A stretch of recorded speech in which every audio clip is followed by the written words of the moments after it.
In this video, we're going to go over how to properly roast a rack of lamb. And here you can see we're seasoning it with a little bit of kosher salt. And this is a half a rack, a 4-bone rack. Normally a rack of lamb is 8. And this is an appropriate serving size that we normally serve.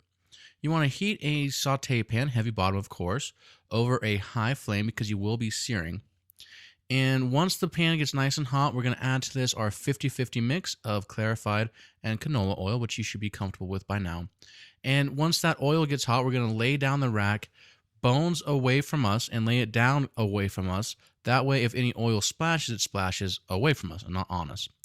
You're going to check it from time to time. Probably you're going to sear it on this side for about, say, 3 minutes and flip it over so the bones are resting on the back of the pan, and you'll get a little flame up. If it persists, you want to turn the flame off and kind of blow out the flame.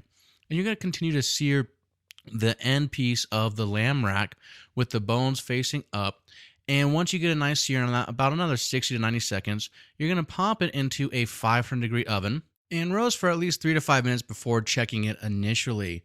Now, you'll see here that when we pull it out real quick to give it a check, this is at about the 4 to 5 minute mark, and see how it's still squishy, it's not very responsive. This is a rare rack of lamb. So we're going to go ahead and pop that right back in the oven.